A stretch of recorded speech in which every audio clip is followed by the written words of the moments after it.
नमस्कार, राम राम सभी भाइयों को। और अब जिस तरीके से आपने देखा होगा कि हरियाणा के बाद महाराष्ट्र का हमारा एग्जिट पोल जिस तरीके से सटीक हुआ, लगातार हम 2 महीने हमने हरियाणा में चुनाव की कवरेज की और उसके बाद 1.5 महीने हमने लगभग आपके पूरे महाराष्ट्र में चुनावी कवरेज की। इसको आपने काफ़ी अच्छी तरीके से उसको सराहा और आपने हमें ये कहा कि जिस तरीके से ग्राउंड लेवल पे जो रिपोर्टिंग की जाती है और उसका जो आपको एग्जिट पोल में जो हम आपको परिणाम बताते हैं, वो एक तरीके से काफ़ी हद तक वो एक सटीक सा रहता है। और महाराष्ट्र में आपने देखा कि हमने ये बता दिया था कि महाविकास आघाड़ी की ही सरकार बनेगी। वो आपने हरियाणा में भी देखा होगा जहाँ तमाम एग्जिट पोल जो थे वो धराशायी हुए थे। इकलौता आपका प्यारा हिंदुस्तान का जो एग्जिट पोल था वो सटीक साबित हुआ था और आपने उसको सराहा। और उसके बाद अब जिस तरीके से अब देश भर के लोगों की नज़र, पूरे देश भर के लोगों की नज़र अब महाराष्ट्र समेत हरियाणा समेत तमाम जो हमारे जो दर्शक हैं वो ये कह रहे हैं कि अब जो आने वाले समय में 2025 के फरवरी में जो चुनाव होने वाले हैं आपके देश की राजधानी दिल्ली में, आखिर वहाँ का हाल क्या है, ये आप हमसे जानना चाहते थे। तो आज हम उसी दिल्ली विधानसभा 2025 को लेकर आपके सामने बैठे हुए हैं। और तमाम हम एक हफ्ते से पिछली हमारी जो पूरी टीम है वो रिसर्च कर रही थी कि क्योंकि लगभग 2014 से अभी तक जो यहाँ पर विधानसभा के चुनाव हुए हैं और 2014 से अभी तक जो आपके लोकसभा के चुनाव हुए हैं और अभी जो एमसीडी के 2 बार के जो चुनाव हुए हैं, इन सभी को मिला करके और जो तमाम बड़े बड़े मुद्दे इस बार चल रहे हैं उन मुद्दों को मिला करके, और 3 बार की जो आम आदमी पार्टी की सरकार चल रही है पिछले लगभग 10 सालों से आपके दिल्ली में, उसका क्या यहाँ पर लोगों का फीडबैक है, क्या एंटी इनकम्बेंसी है, कांग्रेस का क्या जनाधार रहने वाला है, बीजेपी क्या क्या वोट प्रतिशत जिस तरीके से लोकसभा में बढ़ता है क्या वो रहने वाला है। तो तमाम हमने हमारी पूरी टीम ने लगभग एक हफ्ते से ज़्यादा इसको रिसर्च किया है। जैसे ही हम महाराष्ट्र से आए, महाराष्ट्र से आने के बाद हमने पूरा जिम्मा अब दिल्ली का संभाल लिया है। हमारे जो रिपोर्टर हैं वो ग्राउंड पे भी मौजूद हैं। हम खुद अब दिल्ली के ग्राउंड पे उतरने वाले हैं। तो इससे पहले हम आपको एक मोटा मोटा एक आपको दिशा बताना आए हैं कि आखिर दिल्ली के विधानसभा चुनाव में इस बार क्या अलग होने वाला है और क्या यहाँ पर जो झाड़ू का यहाँ पर लगातार झाड़ू चलती आई है 2-3 बार से, क्या इस बार झाड़ू का यहाँ पर जो बीजेपी और कांग्रेस है वो यहाँ से इसको हटा पाती है या ना नहीं पाती है, इसको हम आपको बताने जा रहे हैं। तो अब हमें ये लगता है कि जो हमने रिसर्च किया हमें ये लगता है कि बीजेपी और कांग्रेस एक तरीके से पहली बार कांग्रेस यहाँ पर फाइट में आएगी और बीजेपी अपने दम पर यहाँ पर लगभग 35 से ज़्यादा सीटें लेने वाली है और केजरीवाल का यहाँ पर सुपड़ा साफ हो जाएगा। 25 से 30 सीटों के बीच में केजरीवाल सिमट जाएंगे और पहली बार कांग्रेस यहाँ पर 5 से नीचे नीचे 3 से 5 सीटें यहाँ पर कांग्रेस भी लाने वाली है। तो इस बार अरविंद केजरीवाल का दिल्ली से सफाया होने वाला है, ये हमारी जो रिसर्च है वो बता रही है। और पहली बार यहाँ पर वोट प्रतिशत बीजेपी को 40 से ऊपर मिलने वाला है। तो पहले हम सबसे पहले चर्चा करते हैं कि विधानसभा चुनाव में आखिर क्या वोट प्रतिशत रहा पिछली बार और इस बार क्या रहने के अनुमान है या इस बार क्या हो सकता है। तो अगर हम विधानसभा के चुनावों के अनुसार जाते हैं तो 2015 की सबसे पहले हम बात करते हैं, जब आम आदमी पार्टी की यहाँ पर सरकार आई थी पिछली बार में, और 2020 में जब यहाँ पर विधानसभा में तीसरी बार यहाँ पर आम आदमी पार्टी की सरकार आई थी। पहली बार लगभग 67 सीटें जीत के आई थी आम आदमी पार्टी, जो 2015 में आपको बता दें 67 सीटें वो जीत के आए थे। काफ़ी बम्पर एक तरीके से उछाल आया था उनकी सीट में और लोगों को लग गया था कि एक नया नेता देश भर के लिए मिल चुका है अरविंद केजरीवाल के नाम के रूप में। उनको 2015 में लगभग 54.3% वोट मिला और बीजेपी को लगभग 32.3%। वहीं जो वोट प्रतिशत है कांग्रेस का 2015 में वो लगभग 9% के आसपास रहा था। तो आप देख सकते हैं कि जो वोट प्रतिशत था कांग्रेस का 2015 से वो पूरा का पूरा जो शिफ्ट हो चुका था वो आम आदमी पार्टी की झोली में जा चुका था। इसको भी हम बताएंगे कि आखिर ये वोट प्रतिशत किसका था और किस वर्ग समूह का ये वोट प्रतिशत था। फिर 2020 की बात करते हैं हम, 5 साल पहले जो यहाँ पर विधानसभा के चुनाव हुए थे, लगभग 8 तारीख को वोट डले थे उस समय 2020 में। उसमें हम आपको बता दें कि जो आम आदमी का वोट प्रतिशत था पिछली बार वो लगभग 2015 में 54.3 था। इस बार वो थोड़ा कम होके हुए लगभग 53.57 था। लगभग मतलब आधे प्रतिशत की गिरावट आई थी। लेकिन जो बीजेपी का वोट प्रतिशत था वो यहाँ पर 38.51%, लगभग इसमें 6 और 6.5% की इसमें बढ़ोतरी हुई थी। तो ये बहुत बड़ी बढ़ोतरी थी, जिसकी वजह से जो आम आदमी पार्टी की पिछली बार 67 सीटें आई थी वो कम होके लगभग 63 सीटें होंगी। 5 और एमएलए बीजेपी के बन के आई। वहीं कांग्रेस का हाल ऐसा है कि विकिपीडिया जैसे जो बड़े संस्थान हैं वो अब दिल्ली की विधानसभा से कांग्रेस का जो कॉलम होता है जिसमें कांग्रेस पार्टी के सीट और जो वहां पर वोट प्रतिशत लिखा होता है उस कॉलम तक को हटा दिया। इतनी बुरी हालत आपके कांग्रेस की इस विधानसभा चुनाव में कांग्रेस की आम आदमी पार्टी ने की है, जिसकी वजह से यहां पर कांग्रेस का ना तो खाता खुलता है और ना ही ऐसी स्थिति आती है कि विकिपीडिया जैसे बड़े संस्थानों को उनको जगह देते हैं। तो ये देखना होगा कि इस बार जिस तरीके से आपसे हमने ये बात की है कि जो विधानसभा में बीजेपी का जो वोट प्रतिशत है वो पिछली बार लगभग 6.5% बढ़ा है और जो आम आदमी का वोट प्रतिशत है वो लगभग आधा फीसदी गिरा है। अब ये सोचने वाली बात होगी कि क्या ये जो पैटर्न है 2015 से 20 में जो पैटर्न नजर आया है, क्या ये 6.5% की जो वोट प्रतिशत बढ़ा है, क्या ये वोट प्रतिशत वह वोट प्रतिशत है जो केजरीवाल से अब ऊब चुका है? और क्या यही 6 अब आने वाले समय में और बढ़ेगा, 10 से आगे जाएगा, 20% से ज्यादा जाएगा? ये देखने वाली बात होगी। और वहीं अब हम लोकसभा की बात करते हैं। 2014 और 2019 के जो लोकसभा के चुनाव हुए हैं और 19 के बाद जो अभी अभी लगभग 3-4 महीने हुए हैं जो लोकसभा के चुनाव को दिल्ली में, उसकी हकीकत बताते हैं हम आपको। लगभग लोकसभा का चुनाव हुआ था, उसमें लगभग जो बीजेपी है उसको 55% के यहाँ पर आपको वोट प्रतिशत मिला था, आम आदमी पार्टी को 24% मिला था और जो कांग्रेस है उसको लगभग यहाँ पर 19% वोट मिला था। यहाँ पर 2019 की बात करते हैं, लगभग बीजेपी को यहाँ पर लैंडस्लाइड विक्ट्री हुई थी। यहाँ पर लगभग 57% पर यहाँ पर वोट मिला था। उसके बाद 22% आपके अरविंद के 18% केजरीवाल को और यहाँ पर 22% आपके कांग्रेस को मिला था। तो जो वोट प्रतिशत है बीजेपी का लगभग वो लोकसभा के टाइम में लगभग 50 से ऊपर ही रहता है। एक तरीके से बम्पर मेजोरिटी के रूप में वो लोकसभा में आते हैं, सातों की सातों सीट इस बार भी वो जीते हैं। लेकिन आखिर क्या वजह है कि जो ये 54 से 55% का जो ये वोट प्रतिशत है जो लोकसभा में मिलता है, लेकिन जैसे ही वो आपकी विधानसभा में आता है ये वोट प्रतिशत गिर के लगभग 40 के नीचे सिमट जाता है। अब हम आपको ये बताना चाहते हैं कि इस बार क्या होने वाला है विधानसभा चुनाव में। दरअसल इस बार काफी ऐसे बड़े बड़े मुद्दे हैं, काफी ऐसा जो समीकरण है जो लोकसभा के बाद बदला हुआ नजर आ रहा है और जो 3 बार की जो गवर्नमेंट है आम आदमी पार्टी अरविंद केजरीवाल की, उसका जो एंटी इनकम्बेंसी है वो यहाँ पर धरातल पर दिखना शुरू हो चुका है। जो लोग थे, खासतौर पे जो मुस्लिम समुदाय है यहाँ पर, उसका ये सोचना है कि 3 बार से हमने अरविंद केजरीवाल को एक मुश्त करके वोट दिया है। एक तरफा वोट यहाँ पर मुस्लिम समुदाय द्वारा यहाँ पर आम आदमी पार्टी को किया गया है, लेकिन उनको उस तरीके का रिस्पॉन्स यहाँ पर मुस्लिम समुदाय को नहीं मिला, उतना रिटर्न में नहीं मिल पाया जितनी उनकी अपेक्षा थी। आप देखिए कांग्रेस का जब यहाँ पर शासन हुआ करता था उस समय जो मुस्लिम समुदाय है वो लोकसभा में कांग्रेस को वोट कर रहा है। अगर आम आदमी पार्टी और कांग्रेस इस लोकसभा में एक साथ नहीं लड़ते तो जो मुस्लिम वोट है वो पूरा का पूरा कांग्रेस को शिफ्ट हो जाता लोकसभा में। अब यहाँ के मुस्लिमों का जो अंडर करंट इस समय नजर आ रहा है वो ये कह रहे हैं इस बार हम दुविधा में हैं कि हम केजरीवाल को वोट करें या फिर कांग्रेस को वोट करें।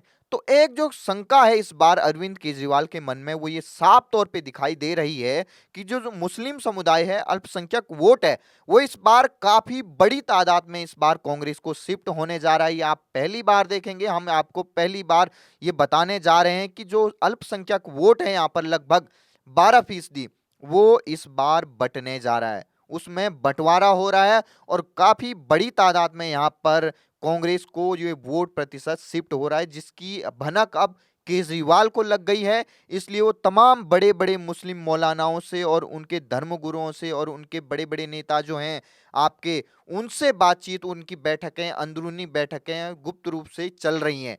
तो देखना ये है कि जिस तरीके से तमाम यहाँ पर जो आपको हमने बताया कि विधानसभा में अलग पैटर्न रहता है वोटिंग का और लोकसभा में अलग पैटर्न रहता है। क्या इस पैटर्न को इस बार भारतीय जनता पार्टी और मोदी के नेतृत्व में जो लड़ने जा रही है यहाँ पर बीजेपी, लगभग 2 महीने बाद फरवरी में लगभग 8 तारीख को यहाँ पर मुझे लगता है यहाँ पर आपका वोटिंग हो जाएगी, तो लगभग 2 महीने रह गए हैं मोटे मोटे। तो यहाँ पर क्या जो बीजेपी है वो अपना जो लोकसभा का वोट प्रतिशत है, क्या इसके आसपास भी आ पाती है? और जो कांग्रेस है, जो लगभग अपने 6-7% के आसपास जो विधानसभा में वोट ला रही है, क्या वो अपना वोट प्रतिशत 15% से ऊपर ला सकती है? यही यही विधानसभा में सबसे महत्वपूर्ण इस बार चर्चा चल रही है।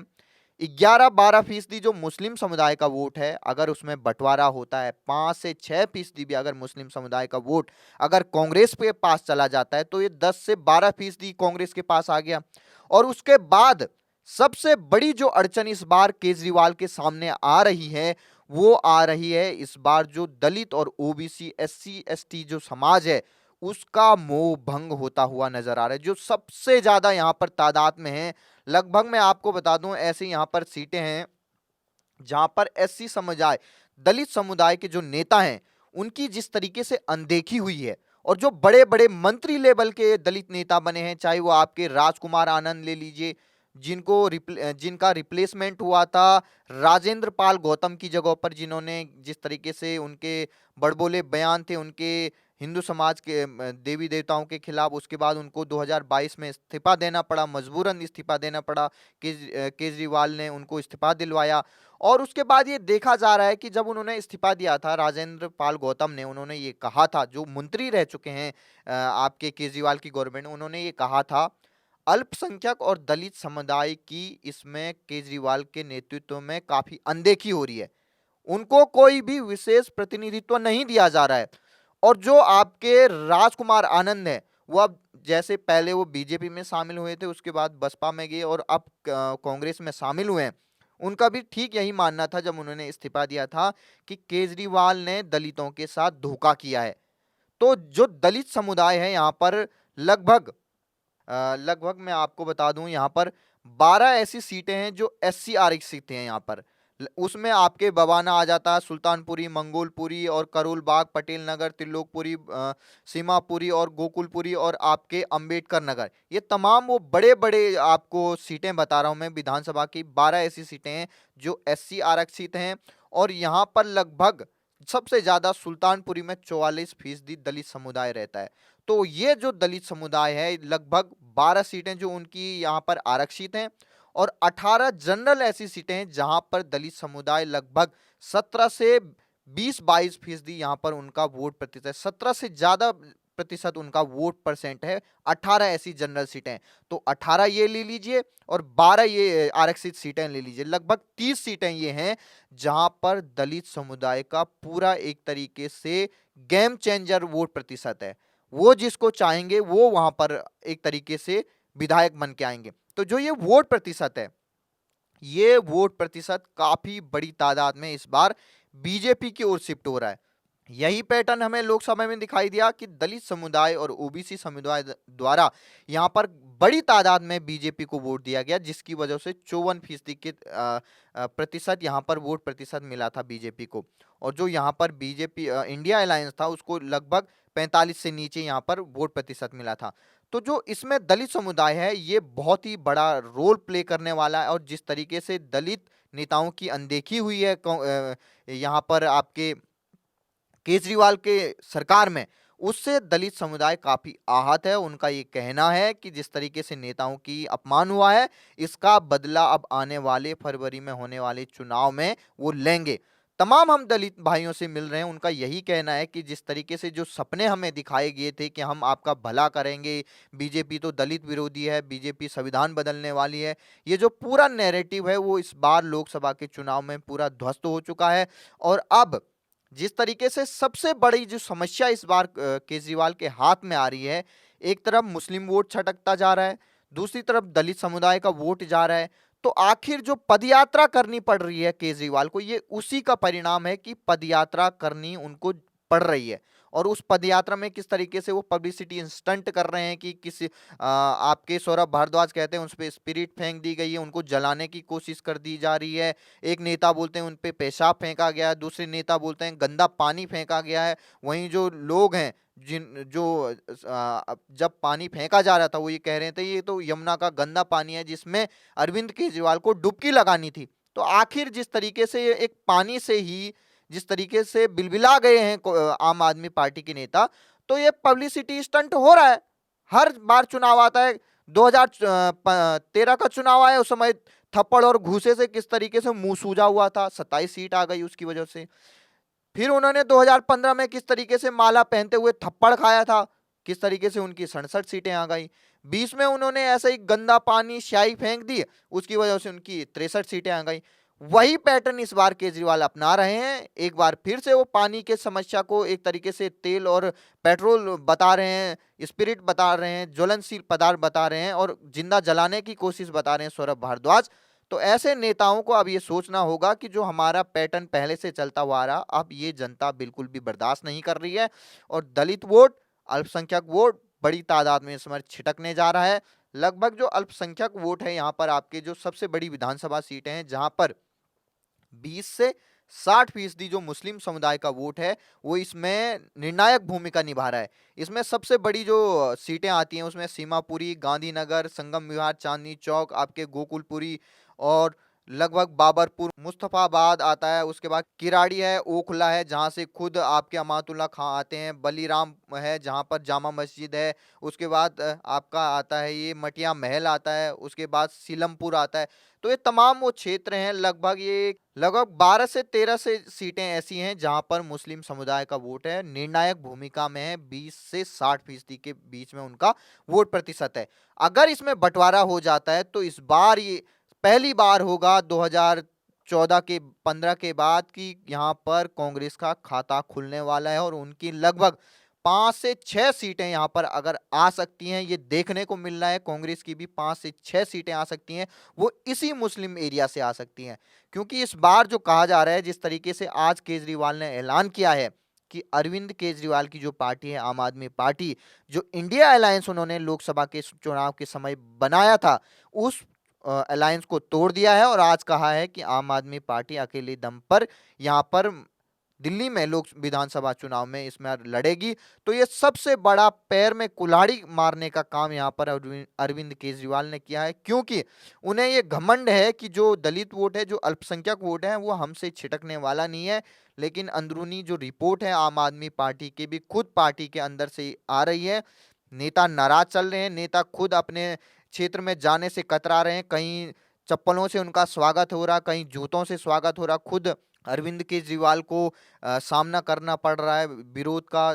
फिर उसके बाद किस तरीके से आतिशी मारलेना को यहाँ पर एक तरीके से कठपुतली बनाया जाता है अरविंद केजरीवाल के द्वारा, ताकि अगर जो जनता है अगर उसका निशाना किसी को बनाया जाए चुनाव में तो वो आतिशी मारलेना पर उसका आरोप लगे, अरविंद केजरीवाल का नाम ना आए। और अब वो किस तरीके से अपने आप को आम नागरिक बताने की कोशिश कर रहे हैं, पदयात्रा कर रहे हैं। वहां पर विधानसभा में उनकी सीट ही बदल दी जाती है, उनको ऐसे दिखाया जाता है कि जैसे एक नॉर्मल आदमी है।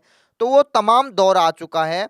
तो उससे ये लग रहा है कि अरविंद केजरीवाल अपने ही जाल में फंसते हुए नजर आ रहे हैं और जो उन्होंने इस बार कांग्रेस को अलग लड़ने का मौका दिया है, ये पैर में कुल्हाड़ी मारने से भी बड़ा है। और यहां से जो आम आदमी पार्टी का जो यहाँ पर गढ़ था, ये गढ़ अब ध्वस्त होता हुआ नजर आ रहा है। और ये अलग लड़ने का चुनाव, ये बाद में आम आदमी पार्टी को बड़ा यहाँ पर एक तरीके से बड़ा नुकसान इसका होने वाला है और यहाँ से आम आदमी पार्टी की विदाई भी हो सकती है। ये हम आपको आज ही बता रहे हैं। और जब 10 या 12 तारीख को जब रिजल्ट आएंगे आपके फरवरी में, तो आपको ये देखने को मिलेगा कि अरविंद केजरीवाल का घमंड किस तरीके से यहाँ की जनता ने एक तरीके से उसको चूर चूर कर दिया है।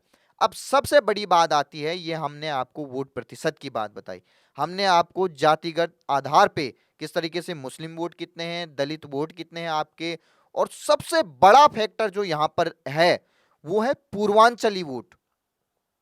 लगभग आपके 30 से 40 लाख यहाँ पर जो आबादी है वो पूर्वांचली है। अब पूर्वांचली में कौन कौन आते हैं? आपके बिहार के लोग आते हैं, आपके यूपी के लोग आते हैं, उत्तराखंड के लोग आते हैं, हिमाचल के कुछ रहने वाले हैं, पंजाबी समुदाय सबसे बड़ी तादाद में यहाँ पर सिख समुदाय जो आता है वो पंजाबी समुदाय आता है। तो उसका जो वोट प्रतिशत है इस बार जो देखा गया है कि पंजाब में से भी मोह भंग होता हुआ नजर आ रहा है पंजाब की कम्युनिटी का, उसका भी असर आपको यहाँ पे दिखाई देगा। हरियाणा से जुड़ी हुई जो आपकी यहाँ पर दिल्ली की सीमा है उसमें किस तरीके से अभी वहां पर बीजेपी जीत के आई है, उसका भी आपको यहाँ पर असर दिखेगा दिल्ली में। और उसके बाद जो पूर्वांचली वोट है जिसमें बड़े बड़ी नेता आते हैं आपके उत्तराखंड से किस तरीके से वहां पर बीजेपी की सरकार है, यूपी में बीजेपी की सरकार है, बिहार में एनडीए की सरकार है।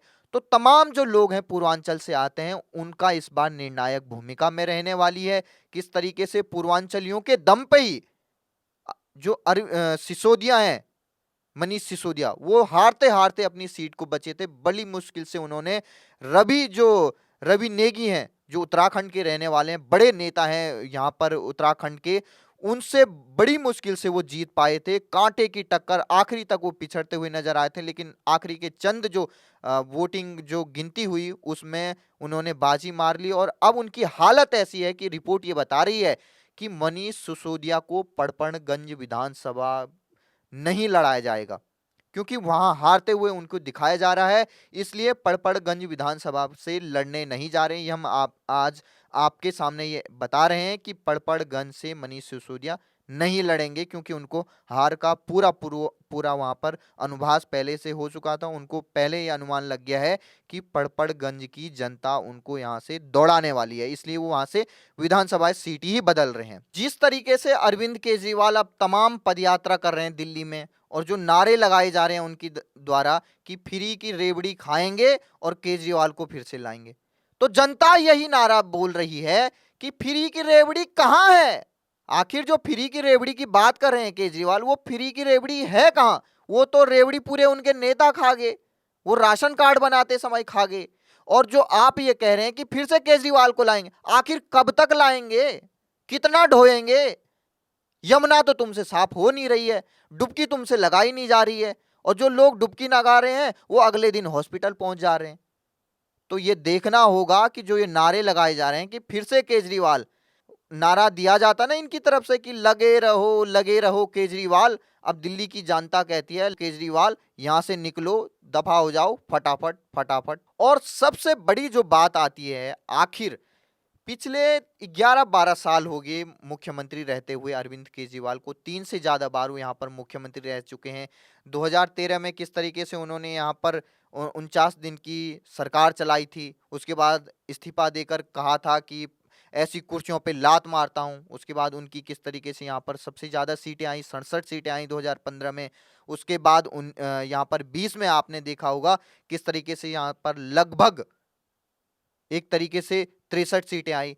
अब लोगों का ये कहना है कि इतने बम्पर तरीके से जो मेजॉरिटी के साथ आपको सरकार दी थी जनता ने, जो यहाँ की जनता ने, झुग्गी वासियों ने जो आपको इस तरीके से प्यार दिया था, आखिर उसका परिणाम क्या हुआ? मैं आपको ऐसे ऐसे काम और कारनामे आपके अरविंद केजरीवाल के बताता हूं, जो अपने काम बताते हैं, 5 ऐसे काम जिसके दम पे वो ये कह रहे हैं कि हम फिर से आएंगे। सबसे पहली बात वो ये कह रहे हैं कि हमने स्कूलों को चमका दिया।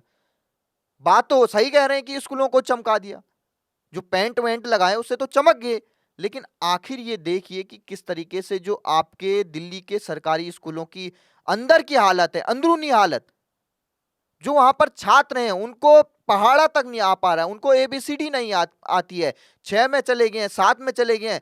यहां तक कि जो रिपोर्टर हैं, जब ऐसी कला उनकी खुल के सामने आई थी कि बच्चों को तो अभी कुछ आता ही नहीं है, वो क्लास तो पार करे जा रहे हैं, क्लास में ऐसी हो गई है हालत कि 9वीं में उनको फेल नहीं कराया जा रहा है, 10वीं में फेल नहीं कराया जा रहा है, उनको एक तरीके से आगे बढ़ाया जा रहा है, उनको 12वीं पास करवाया जा रहा है, जिस तरीके से यहाँ पर देखा गया है। और जब हम यहाँ पर दिल्ली के सरकारी स्कूल में हम खुद पढ़े हुए हैं, वहां पर एक तरीके से किस तरीके से अंदर ही अंदर जो चलता था अरविंद केजरीवाल के नेतृत्व में, किस तरीके से रूम बंद हो जाता था और वहां पर कैसे नकलें होती थी, ये हमें भी पता है। अगर बोर्ड के एग्जाम जो होते हैं, होम बोर्ड, जो 10वीं में पेपर होते हैं और जो 12वीं में भी सीबीएसई में भी होते हैं, अगर हर रूम में कैमरे लग जाएं तो आपको ये बता दूं, जो कला है, जो यहाँ पर दिल्ली के सरकारी स्कूलों की, वो आपको पूरी तरीके से दिख जाएगी। जो यहाँ पर 100% वाले आपको बच्चे दिखाई देते हैं ना, ये इसलिए नहीं दिखाई देते हैं कि वो इतनी पढ़ाई करते हैं,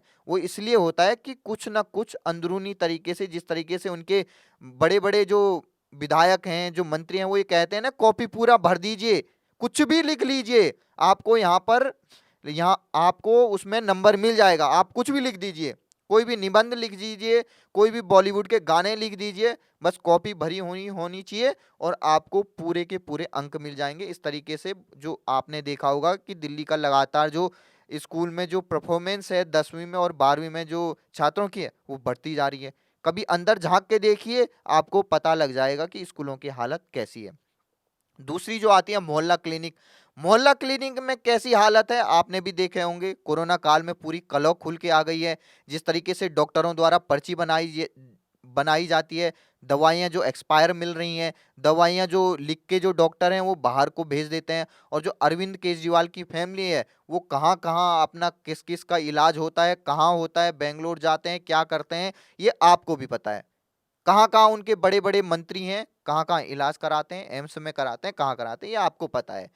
तो पूरी तरीके से मोहल्ला क्लिनिक है, किस तरीके से उसका फर्जीवाड़ा आपके सामने साबित हो चुका है। दिल्ली की जनता जिस तरीके से त्रस्त है, जो कोरोना काल में यहाँ पर दिखा, नाम मोहल्ला क्लिनिक के नाम पे जितनी उन्होंने वोट बटोरी है, ये इस बार आपको मोहल्ला क्लिनिक जो जगह-जगह बनाए बनाए गए हैं, जहाँ पर भैंस और कुत्ते इस बार, भैंस, गाय, कुत्ते और वहाँ पर सूअर की जो तादाद है, वो बढ़ गई है और वहाँ पर जनता जा नहीं रही है। डॉक्टर के नाम पर वहाँ पर जो सुरक्षा कर्मी है, वो सुबह गेट खोल देता है और शाम को गेट लगा देता है। जनता वहाँ पर कोई जा नहीं रही है। ये आप भी मीडिया वाले, आप खुद जो जनता है दिल्ली की, ये आपको भी भली-भांति पता है। तो हम बाहर की जनता को, देश की जनता को ये बता रहे हैं, जिस तरीके से मोहल्ला क्लिनिक के नाम पे जो ठगा गया है, वो अब इसका परिणाम है कि अब 2025 के चुनाव में इसका परिणाम आपको देखने को ज़रूर मिलेगा। बुजुर्गों की पेंशन है लगभग, आज अरविंद केजरीवाल चुनाव के एन मौके टाइम पे कहते हैं कि हम बुजुर्गों के 2500 रुपए देते हैं। आखिर क्या हुआ था? 2 ढाई साल से कहाँ थी बुजुर्गों की पेंशन? किसने बंद की थी? और कौन-कौन नेता हैं जी जो बुजुर्ग पेंशन के नाम पे, राशन कार्ड के नाम पे क्या-क्या कांड किए हैं? ये आपको भी पता है। कौन-कौन जेल की हवा खा रहे हैं? राशन कार्ड कैसे बनाए जाते थे? ये आपको भी पता है। तो जो बुजुर्गों के नाम पे जो कहा जा रहा है कि हम बुजुर्गों को 2500 रुपए देंगे, ये कुछ नहीं है। जिस तरीके से खटाखट स्कीम राहुल गांधी की चलती है, वही खटाखट स्कीम यहाँ पर अरविंद केजरीवाल लाना चाहते हैं। ये बिल्कुल भी यहाँ पर चलने वाले नहीं। उसके बाद रोजगार की बात करते हैं। आरटीआई के आपने लगातार देखे होंगे कि दिल्ली सरकार ने कितने रोजगार दिए, 100 के आंकड़े से भी कम। आखिर वो ये जो दावा कर रहे हैं 10 लाख नौकरियां दी हैं, दिल्ली की आबादी लगभग 2.5-3 करोड़ है। उसमें से अगर युवा 35 साल से नीचे और 20 साल से ऊपर जो ग्रेजुएशन करके आ जाते हैं, जो लगभग 12वीं तक भी मान लेते हैं हम, ऐसे युवाओं की तादाद लगभग आपके दिल्ली में होगी 50 से 60 लाख। 50 से 60 लाख में वो ये कह रहे हैं कि हमने 10 लाख युवाओं को जॉब दे दी। आखिर मुझे ये बताइए, आप जो दिल्ली की जनता है, आप कमेंट में मुझे ये बताइए, क्या आपके पड़ोसी, आपके बेटे या आपकी बेटी को कोई सरकारी नौकरी केजरीवाल ने दिल्ली सरकार के अंडर में मिली है कि नहीं मिली है? ये आप कमेंट में देख लीजिए। और जनता जो है देश की, वो भी कमेंट में देख लीजिए कि कितने लोगों को यहाँ पर रोजगार मिला है। और जो आरटीआई कहती है, वो कभी झूठा नहीं कहती है। लगभग 75 का आंकड़ा जो पिछली बार 2023 के आरटीआई के द्वारा मिला था। और ऐसे भी कई कई रिपोर्ट हैं कि कई ऐसे विभाग हैं जिसमें आज तक एक भी नौकरी नहीं निकली है। अपने सगे संबंधियों को किस तरीके से नौकरी दी, उन घोटालों में कहां कहां इनके नेता जेल में बंद हैं, ये आपको भी भरी पूरी तरीके से पता है। महंगाई, केजरीवाल ये कह रहे हैं कि दिल्ली में तो महंगाई दर घट रही है। अब मुझे ये बताइए, पूरे देश में तो ये कहते हैं महंगाई बढ़ रही है, लेकिन दिल्ली को अपना ये कह रहे हैं कि यहाँ घट रही है। अगर दिल्ली में घट रही होती तो यहाँ की जनता महंगाई महंगाई क्यों चिल्ला रही है? सबसे ज्यादा महंगाई आपके दिल्ली में है। प्याज की बदौलत जिस तरीके से शीला दीक्षित की सरकार गई थी, अब मुझे ये लगता है अरविंद केजरीवाल की सरकार के भी जाने का समय आ चुका है। अब काम तो मैंने आपको बताए, अब इनके कारनामे बताता हूं। इन्होंने 5 साल में, लगभग 12 साल में क्या कारनामे किए हैं। सबसे पहले यहां पर जो आपका शीश महल है, जिसकी वजह से कैलाश गहलोत इतने बड़े आपके ट्रांसपोर्ट मिनिस्टर थे, जो केजरीवाल के राइट हैंड बताए जाते थे, उन्होंने छोड़ दिया। उन्होंने ये कहा कि जिस आम आदमी को छवि को लेकर हम चले थे, आज वो शीश महल बना रहे हैं, 50-50, 100-100, 60-60 करोड़ का यहाँ पर शीश महल बनाया जा रहा है। पर्दे 10-10 लाख के लग रहे हैं, 1-1 करोड़ के कमोड लग रहे हैं वहां पर। आखिर इतनी लूट क्यों? वही लूट जिसकी वजह से कैलाश गहलोत ने अरविंद केजरीवाल का साथ छोड़ दिया।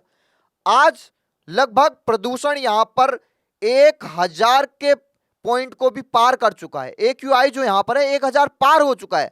अब तो यहां यह लगता है मुझे कि 5000 पार होने में भी टाइम नहीं लगेगा। अरविंद केजरीवाल लगातार ये कहते हैं कि प्रदूषण हो रहा पटाखे की वजह से, और उनके जैसे ही रिहाई होती है पटाखे उनके ही समर्थक जलाते हैं।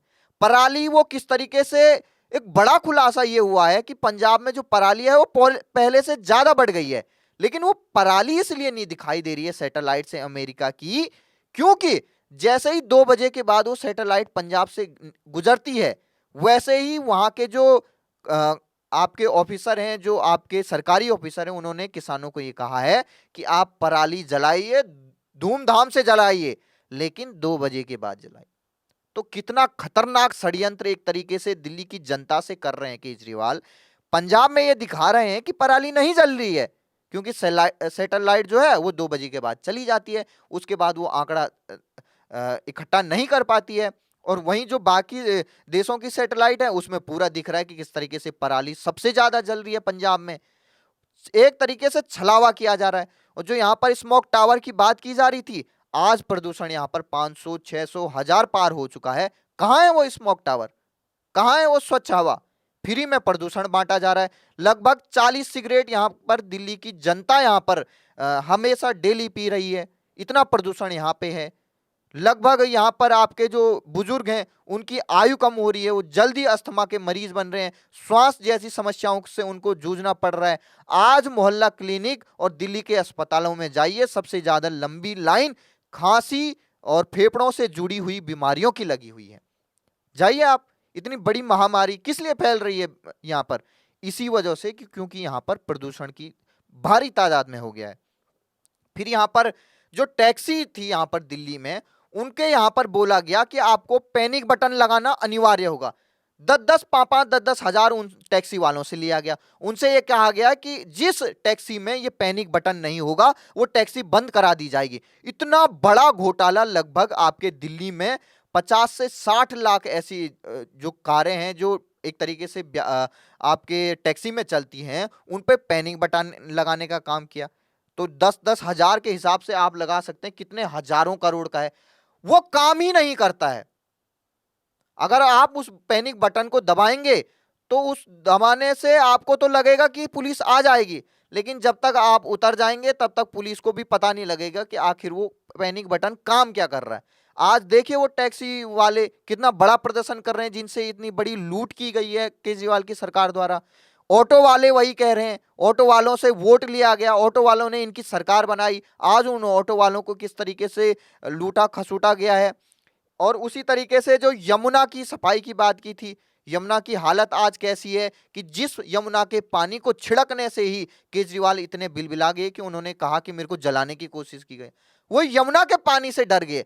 डुबकी लगाना तो दूर की बात है, जो वो लगभग 2015 से नारा लगा रहे हैं कि अगली बार आऊंगा तो डुबकी लगाऊंगा, फिर अगली बार आऊंगा तो डुबकी लगाऊंगा। अब तो यमुना नदी भी खुद केजरीवाल के शीश महल तक घुस गई थी कि खुद ही अब डुबकी लगवाएंगे। इतनी बाढ़ आ चुकी थी दिल्ली में, और केजरीवाल आरोप लगा रहे थे हरियाणा पर, यहां पानी छोड़ा जा रहा है, यहां पानी छोड़ा जा रहा है। तो जिस तरीके से ये यमुना नदी को साफ करने की बात कीजिए, हजारों करोड़ खर्च हो चुका है, गंदी से गंदी होती जा रही है यमुना नदी। तो यमुना नदी ने भी ये अब सोच लिया है, यमुना माता जी ने भी ये सोच लिया है कि अब यहां से इनका सफाया होना जरूरी है, तभी अच्छी तरीके से यहां पर यमुना नदी की सफाई होगी। और उस तरीके से लगभग यहां पर आयुष्मान कार्ड नहीं है। किस तरीके से हाई कोर्ट ने फटकारा है केजरीवाल की सरकार को कि जो बुजुर्ग हैं उनको क्यों नहीं आयुष्मान कार्ड की यहां पर सुविधा दी जा रही है। आखिर ये राजनीति के षड्यंत्र में क्यों जो आम जनता है उनको पीसा जा रहा है। उनको जो सुविधा दे रही है केंद्र की मोदी सरकार, पूरे देश में वो सुविधा मिल रही है, आखिर क्यों नहीं दिल्ली की जनता वो लाभ उठा सकती? देश की राजधानी है दिल्ली, उनके बुजुर्गों ने क्या यहाँ पर पाप किया है कि जिसकी वजह से उनको ये 5 लाख वाली सुविधा नहीं मिल रही है। अब तो बुजुर्गों को अलग से परिवार से हट के 5 लाख की सुविधा मिलती है 70 साल से ओल्ड पेंशन स्कीम वालों, ओल्ड एज वालों को। लगभग सबसे ज्यादा सांस की प्रॉब्लम है यहाँ पर, उनको क्यों नहीं ये आयुष्मान कार्ड दिया जा रहा है। वहीं दूसरी तरफ जो रैपिड मेट्रो है उसकी फंडिंग रोक दी जाती है, उसको फंड नहीं दिया जाता है, कहा जाता है हमारे पास फंड ही नहीं है। तो ये फ्री फ्री की जो स्कीमें चिल्ला रहे हैं आपके अरविंद केजरीवाल, वो कहां से आ रही हैं? फंड तो पूरा जा रहा है लेकिन बिजली मिल नहीं रही है। 200 यूनिट आज टैरिफ 200 यूनिट से ज्यादा कितना हो गया, डबल कर दिया गया है। फिक्स चार्ज जो है उसमें डबल कर दिया गया है। आप रेट देखिए दिल्ली में कितने हैं, यहाँ पर 200 यूनिट के बाद कितना डबल हो गया। पहले जो 3-4 रुपए की थी आज 5-6-7 में पहुंच गई है। और लगभग जो आपको बता दूं, यहाँ पे जो बस मार्शल हैं 10,000 10,000 बस मार्शल ऐसे हैं जो अरविंद केजरीवाल की राजनीति की भेंट चढ़ चुके हैं, जिनको इन्होंने कहा था कि ये दिल्ली की लोगों की रक्षा करेंगे। आज उनकी रक्षा खुद अरविंद केजरीवाल नहीं कर रहे हैं, उनको हटा दिया गया, बर्खास्त कर दिए गए, उनको नौकरी पर ही नहीं रख रहे हैं। और बार बार ये आरोप लगा रहे हैं एलजी नहीं रख रहे हैं, एलजी नहीं रख रहे हैं। और एमसीडी एमसीडी में 2022 से इनकी सरकार है। आखिर क्या हुआ एमसीडी में? कूड़े के पहाड़ बढ़ते जा रहे हैं, आपके कचरा हर गली में फैलता हुआ नजर आ रहा है। हर गली में किस तरीके से स्वाति मालीवाल दिखा रही हैं कि जो खुद सीएम आतिशी मारलेने का जो विधानसभा क्षेत्र है, वहीं पर आपने देखा होगा किस तरीके से वहां पर तोड़ फोड़, जो सड़कों के हालत हैं, गटर की हालत है, जो साफ सफाई की हालत है, उसको एक्सपोज कर रही है स्वाति मालीवाल, जो इन्हीं की काफी करीबी थी, संस्थापक थी आम आदमी पार्टी की। कहां से कहां नेता थे यहां पर, आपके कुमार विश्वास थे, आपके भूषण थे, उसके बाद आपके ये योगेंद्र यादव थे, तमाम इतने बड़े बड़े नेता थे, आज कहां हैं? और हर कोई ये कहता है कि अराजकता का जो माहौल, एक तरीके से कुमार विश्वास ने कहा था कि कुछ ऐसे नेता हैं इस राजनीति में, भारत की राजनीति में, जिनसे बचाव ही यहां पर एक उपयुक्त, ऐसे एड्स तक कहा था ऐसे नेताओं को। तो जो उनसे हट के आए वो एक्सपोज कर रहे हैं। कैलाश गहलोत क्या कह रहे हैं? जो आम आदमी पार्टी ने जो तमाम वादे किए थे, उन वादों से पूरी तरीके से अब एक ही लोग के पीछे लग गई है। केजरीवाल ही यहां पर स्वयंभू हो चुके हैं। अब कुछ रिपोर्ट तो ये कह रही है कि यहां पर जो मनीष सिसोदिया है उनको भी साइडलाइन किया जा रहा है धीरे धीरे, और कभी भी खबर आ सकती है कि संजय सिंह भी निकल चुके हैं और यहां पर मनीष सिसोदिया भी जा चुके हैं। तमाम जो इनके बड़े बड़े नेता थे, तमाम बड़े बड़े घोटाले, कौन कौन से घोटाले बताऊं आपको? शराब का घोटाला, डीटीसी का घोटाला, बस मार्शल का घोटाला, क्लासरूम में जिस तरीके से घोटाला किया गया, जल बोर्ड में घोटाला, आपके वक्फ बोर्ड में जो कर्मचारियों को अमातुल्ला खान ने वहां पर अपने संबंधियों को लगाए, उसका घोटाला, 100 करोड़ का जिस तरीके से गोवा के चुनाव में प्रचार के लिए 100 करोड़ का घोटाला लिया गया, रुपये लिए गए, जिसमें जीते जाते सबूत आपके यहाँ पर तिहाड़ जेल में इस समय सुकेश जिस तरीके से उनको अरविंद केजरीवाल ठग बताते हैं, जबकि सबसे बड़े ठग खुद निकले, 100 करोड़ गबन कर दिए। मोहल्ला क्लिनिक में किस तरीके से फर्जीवाड़ा किया जा रहा है, मोहल्ला क्लिनिक में डॉक्टर बताए जाने, लेकिन वहां जब जनता जाती है डॉक्टर ही नहीं मिलते हैं। तमाम ऐसे बड़े बड़े घोटाले किए हैं, एमसीडी का कूड़े का पहाड़। अब ये देखिए कितना बड़ा दिल्ली की जनता ने बड़ा दिल दिखाया कि एक ऐसे नए नवेले नेता को दिल्ली की लगभग 3 बार से ज्यादा कमान दे दी, एमसीडी में उनकी सरकार बना दी। अब प्रॉब्लम कहां आ रही है? प्रॉब्लम है अरविंद केजरीवाल में, प्रॉब्लम है आम आदमी पार्टी में। जनता ने इतना भरपूर तरीके से वोट उनको दिया है, सुनामी की तरीके से, लगभग 70 में से 67 सीटें, 63 सीटें एक मुश्त उनको दी है, विपक्ष रखा ही नहीं है, और एमसीडी में उनकी सरकार बना दी। तो अब जनता ये देख लिया है, जनता ने, कि जो बार बार अरविंद केजरीवाल कहते थे कि मेरे को इतनी सीटें मिल जाएंगी तो मैं ऐसा काम कर दूंगा। जब शीला दीक्षित हुआ करती तब कानून व्यवस्था के लिए वो ये कहते थे कि ऐसे मुख्यमंत्री का क्या ही करना कि जो ये कहे कि पुलिस मेरे हाथ में नहीं है, तो यहाँ पर क्राइम रिपोर्ट बढ़ रहे हैं। आज वही कह रहे हैं कि अमित शाह इसके पीछे हैं और अमित शाह यहाँ की कानून व्यवस्था को सही संभालें, मेरे खिलाफ किस तरीके से षड्यंत्र हो रहा है। तो तमाम हमने आपको तमाम वो मुद्दे इस बार बता दिए जिस पर आज चुनाव होने वाला है, 2025 के फरवरी में चुनाव होने वाला है। अरविंद केजरीवाल यहाँ से भाग खड़े होंगे, ये रिजल्ट के बाद आपको देखने को पूरी तरीके से मिल जाएगा। अरविंद केजरीवाल को अभी भी मौका है कि जिस तरीके से ये पब्लिसिटी स्टंट कर रहे हैं, थप्पड़बाजी का, शाही का, पानी का, और उसको किस तरीके से उनके नेता बढ़ा चढ़ाकर जिंदा जलाने की साजिश बता रहे हैं। अब जनता ऐसे बहकाव में नहीं आ रही है। पंजाब की जनता ऊब चुकी है। महाराष्ट्र में ये इसलिए नहीं गए क्योंकि इन्हें पता था कि वहां पर सारी की सारी सीटों पर इनकी जमानत जब्त होने वाली है, इसलिए ये वहां नहीं गए। इसके बाद आपके राजस्थान, मध्य प्रदेश, छत्तीसगढ़ में इनकी क्या हालत हुई आपने देखा होगा। इकलौते दम पे जो जम्मू में, आपके जम्मू कश्मीर में जो सीट आई है, वो अकेले दम पे जो वहां के स्थानीय नेता हैं उनकी बदौलत आई है। तो तमाम ये देखा जा रहा है कि जो आम आदमी पार्टी का जो विस्तार हो रहा था, जो राष्ट्रीय पार्टी तक बन गई थी, अब वो ढलान की ओर है। और अब एक धक्का अगर दिल्ली की जनता ने दे दिया तो दिल्ली से भी इनका सोपड़ा साफ हो जाएगा, और फिर उसके बाद पंजाब की जनता इनको इनकी एक तरीके से असली जगहों पर पहुंचा देगी। आपने जिस तरीके से हमें प्यार दिया, प्यारा हिंदुस्तान को, हरियाणा की जनता ने प्यार दिया, महाराष्ट्र की जनता ने प्यार दिया। अब वक्त है दिल्ली की जनता के सामने जाने का और असली मुद्दे उनके उठाने का। और पिछले 11-12 साल से जो अरविंद केजरीवाल ने यहां पर जो भ्रष्टाचार किए हैं, जो यहां की जनता को एक तरीके से बदतर से बदतर हालात में ले जाने का काम किया है, उन जनता से हम मिलेंगे, उन झुग्गी वालों से मिलेंगे जिनसे उन्होंने कहा था कि आपके घर लंदन से चमकते हुए टावरों की तरह हो जाएंगे, शीश महल की तरह। तो हम जनता से ये बात तो करेंगे कि 1 करोड़ के कमोड में सुबह सुबह जाने वाले जो अरविंद केजरीवाल हैं, आखिर ऐसी हालत क्यों कर दी यहाँ की जनता की कि आज उनको कमोड मिलना ही दूभर हो गया। उनके घर ही नहीं है, उनके झोपड़े ही नहीं बचे हैं, उन पे बुलडोजर चला रहे हैं केजरीवाल, मंदिरों पे बुलडोजर चला रहे हैं। और वहीं जो मौलाना है वो भी इनसे काफी नाराज हैं, मुस्लिम समुदाय इनसे नाराज है, क्योंकि इनके नेताओं को जब जेल जाते हैं अरविंद केजरीवाल कुछ कर ही नहीं पाते। अमानतुल्लाह खान जेल जाते हैं, जिस तरीके से बड़े बड़े मुस्लिम समुदाय के नेता हैं इसमें, वो जेल गए हैं, केजरीवाल ने कुछ नहीं बोला, उनको कभी सपोर्ट ही नहीं किया।